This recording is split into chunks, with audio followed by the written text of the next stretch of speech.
So I wanted to pour into some people today. It was just big on my heart to talk about pain and challenges today because I'm encountering a lot of people that are just really suffering through this unprecedented time that we're experiencing right now.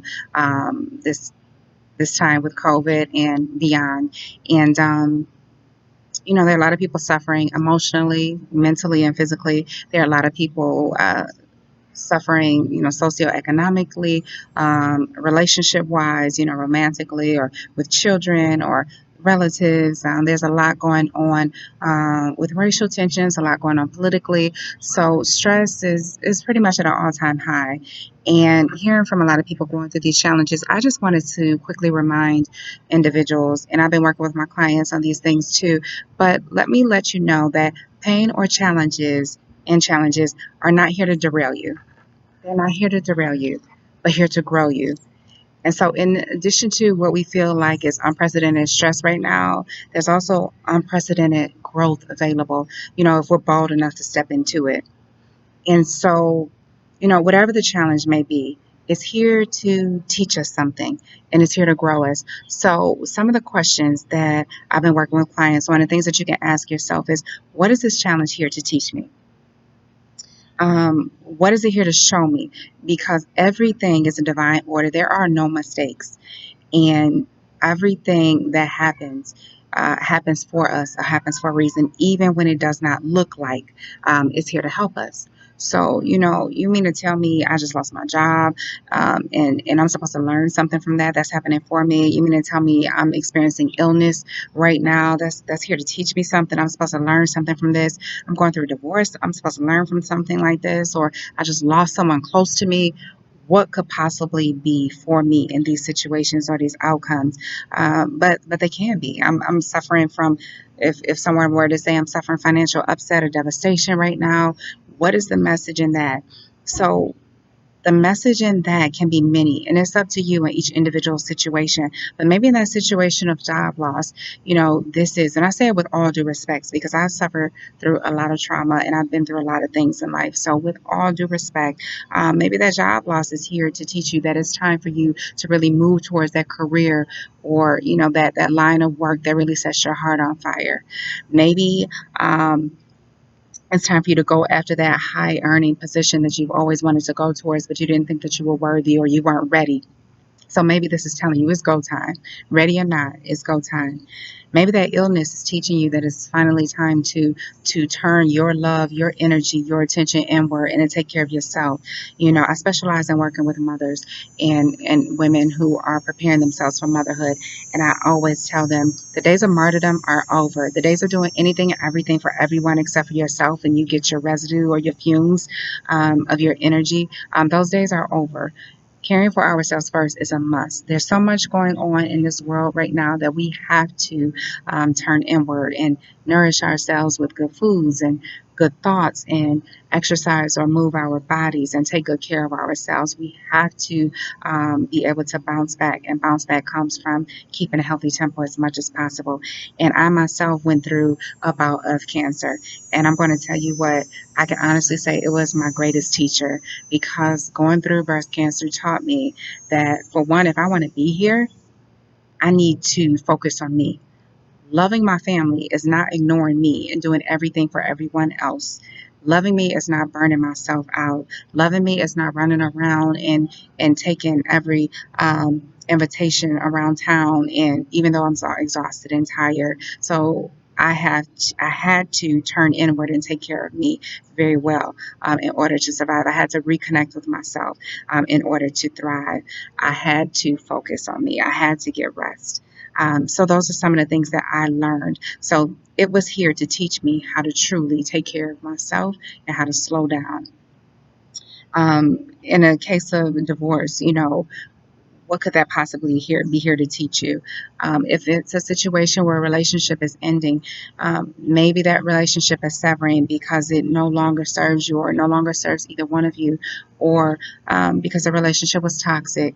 And if certain things had not have happened to intervene in that situation, then maybe the two of you would just keep going and continue to live in an unhealthy situation. So that relationship had to end.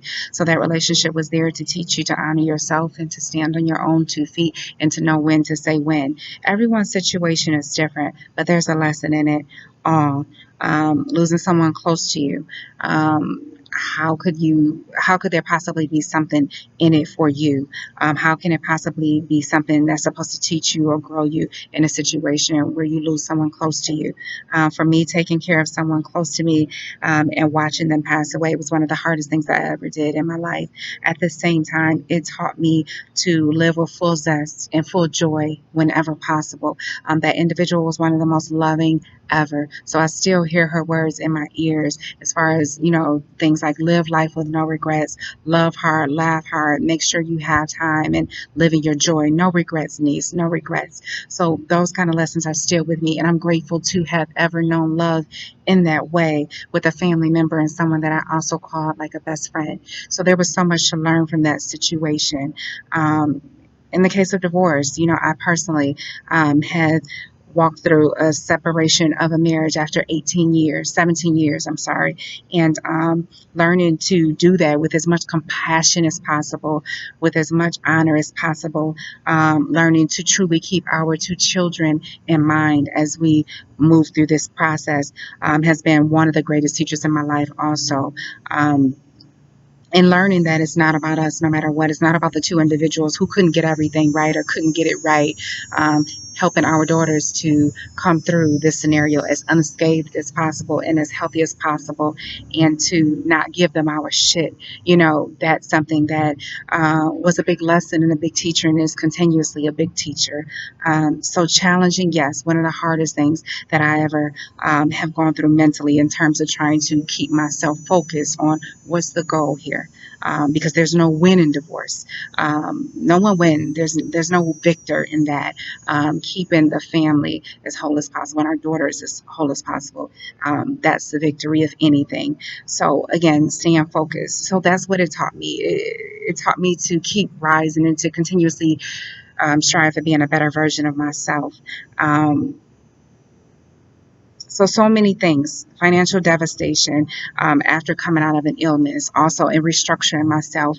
One of the things that I used to do was I was always good at earning money. I was always good in business. I had been self-employed for many, many years.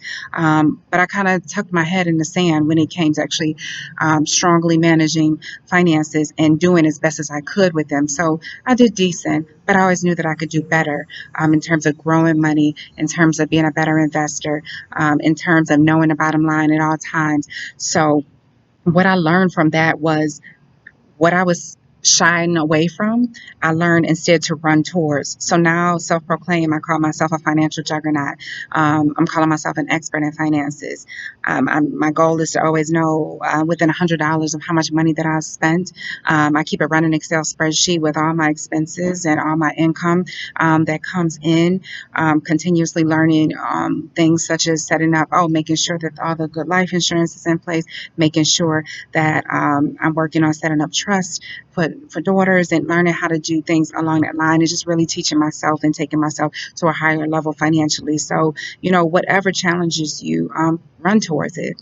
And so just knowing that these challenges that we have, we can come out so much better on the other side. So again, our pain and our challenges are not truly here to derail us, but to grow us if we're bold enough to step into it and to learn the example. Because I don't want to go through my same challenges multiple times or many times. And I tell my clients that too. Focus on getting the lesson and moving on, because the universe has a way of continuing to show us the same lesson over and over and in different forms until we get it. That's how people can continuously have the same situations where they keep dating the same person, or they earn a lot of money but they continuously lose that money, or they get the job but they always have the strife with the coworkers. Whatever the situation is, if we don't learn the lesson, it will be repeated. So let's learn the lesson. Let's get the lesson. Let's run towards what scares us. Let's run towards the pain, because we know that there's growth and purpose and vision and so much more on the other side of it. And also teaching our children that as well. As mothers, because I specialize in working with mothers, I often say a lot of times by nature, we want to keep our children from pain and to just take care of them and keep them so close, so close, so close. And I get that as a mother. I was very much that way when my children were very small.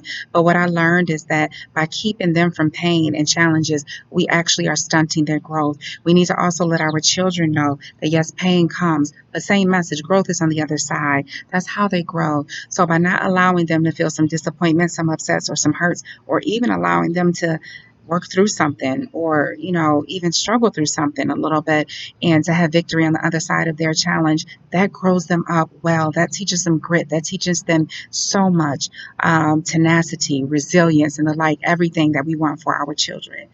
um, so that's the message that I wanted to bring today. Whatever the pain is or the challenge is, run to it, run towards it, run towards the solutions. Really get into our heart space, with meditation or yoga and sitting still and actually asking God, the universe, the ancestors, divine mother, divine father, whatever your faith or your higher power may be.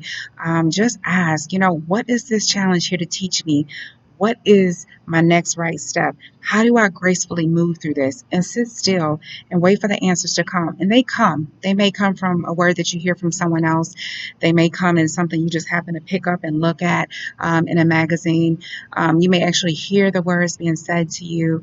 There's so many ways that they come. But the biggest thing is just know that you are loved. There's God love, universal God, protection and love. Like I said, insert whatever your belief and just know that in this challenging time, you can still thrive. And this is a time of growth. 2020 is not over. Still go for what you want. Be resilient in the eyes of your children. Be resilient in those looking at you. And resilient does not mean act so tough and don't act like anything bothers you. My girls have seen tears streaming down my eyes, and I say to them, Mama needs a moment. I'm working through something. But because that's growth in itself too, letting your children know adults go through things, but then you can healthily come through it. They see me praying, they see me in meditation, they see me in yoga, they see me moving through things to be as mentally fortified as possible. So let your children see that and know that they're looking for leadership right now too. And again, your purpose, your growth, everything is still here for the taking. So take good care of yourself. Get the mental health that you need. I myself work as a transformation coach, and I offer one-on-one coaching. I offer group settings, these videos and the like. So this was made for YouTube. So like, subscribe, share with others, come back often. And if you're watching me on Instagram, check me out there, message me, DM me if you need support, and just know that you can get through whatever you're struggling through or whatever you need support with. Take real good care.